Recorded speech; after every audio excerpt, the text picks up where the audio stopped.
This video is going to talk about the counter argument and refutation parts of your body paragraphs.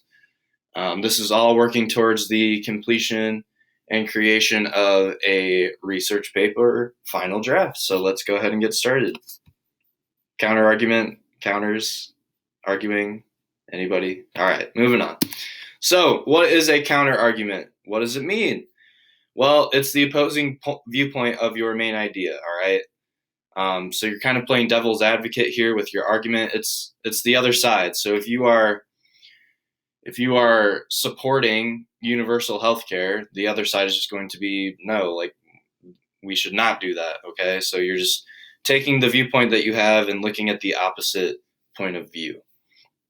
So basically, it's going to be pro, anti. You're on one side. You're talking about the other with your counter argument.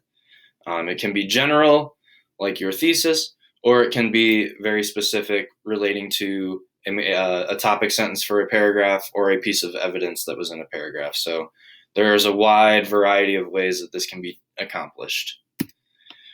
Do you have to use it? Yes, of course. Let's look at why. So it shows the reader that you're a reasonable person. You're not stuck so far into your argument that you're not even willing to look at the other side. You've looked at both sides, you've come to your conclusion of why that's the best side, and you're able to explain why the other side isn't as good as your own. Okay, so you're addressing the counter argument because it can help the reader see you're reasonable, and also it can help them see why the other side is less of a valid viewpoint. All right. What about refutation? So counter argument is simply introducing the other side's viewpoint, but what is a refutation? A refutation is going to be a rebuttal or a response to the counter argument. So you're essentially letting your readers know that while there is another viewpoint to the issue, yours is still better, and this is why. So you're basically explaining why that other side is not as true or valid or important as what you have to say, but you're trying to do so in a respectful and professional manner. So for an example, I think that's just the best way to help make this click for everybody. If you have the main idea that recreational marijuana should not be legalized because, my reason, it poses too many health risks to habitual users, the counter argument to that is going to be, on the other hand, so a contrast transition, which you'll see a little bit more in a minute. Some people feel, so this is kind of the devil's advocate phrasing here as well, you're not saying that this is right. You're not saying a specific group that feels this way. You're just saying that in general, some people feel, and that's not giving any support or credence to that answer, that the health risks are no more severe than many legal drugs. So their focus or their main reason, and they should not be legalized, which is their counter argument. Okay.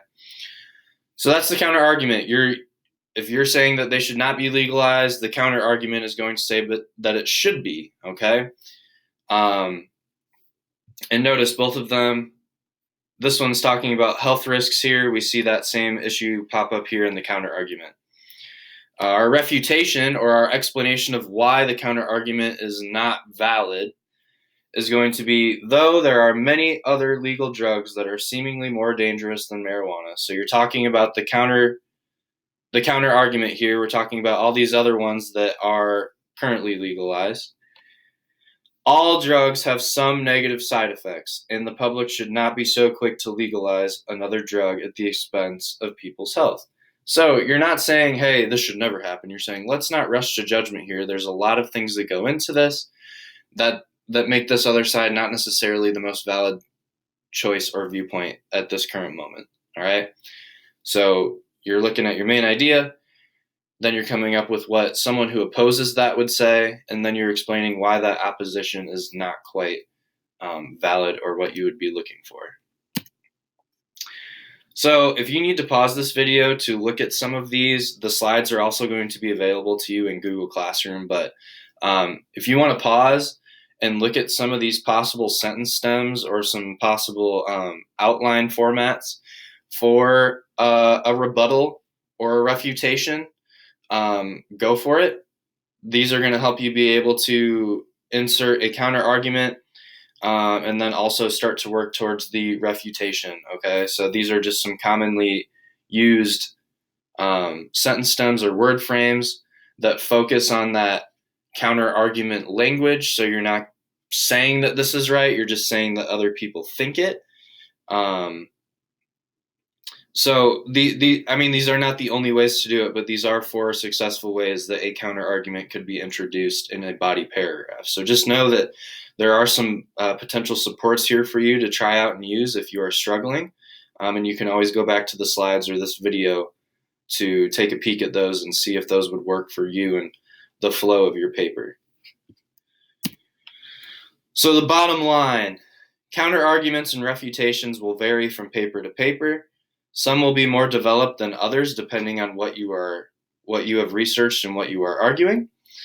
The focus on the main idea of your current body paragraph, and then think about what the other side would say at this point. So that's all you need to do in your counter argument, is just, what is someone who's going to disagree with my point of view say? What might a reason be? And then explain that the other side might think X, but Y. But this is why it is not the most accurate or the best option, okay? Counter argument can be anywhere from 1 to 3 sentences. Oftentimes it's going to be on the shorter side, which is totally fine. And then same thing for the refutation, 1 to 3 sentences. So you're looking at probably a minimum of 2 sentences in this area of your body paragraph, 1 to explain what the other side is thinking, and 1 to explain or kind of disprove the point that the other side would be trying to make, okay? Obviously, it can be longer, but we're just looking for a minimum of 1 sentence in each of these areas. And that's the bottom line, okay? So yes, this was pretty quick. It's going to be a rather minor part of your paragraphs, but it adds so much credibility to you and your writing, because it shows that you are not just solely focused on convincing them, this is my opinion and I am right. You've taken a look at both sides and you've come to an educated conclusion, because you can explain why that other side isn't as valid or true for you, okay? So it does make a big difference in the tone and the credibility that you present yourself with in that paper. So in closing, remember, these are only in the body paragraphs, not in the human rights paragraph, just the other body paragraphs. So you're not going to be using it a ton because it's only in a select part of your paper. And this is going to be going after your last link or your explanation of your last evidence. And it's going to go before your concluding statement. Okay, so it's near the end of your paragraph, but it is not the last thing. If you have any questions, please reach out to your teacher. They're here to help. Like I said, this isn't going to be a monstrous portion of your paper. It's just going to be a small part near the end of your body paragraphs. But if you have questions, ask. It's something that, although it's not a huge part of your paper, it can make a big difference, like I said, in the way that your reader views you and your attitude towards the argument and topic. So keep it up. Let your teacher know what they can do to help you out. And we will talk to you soon. Thanks for watching, and have a good rest of the day.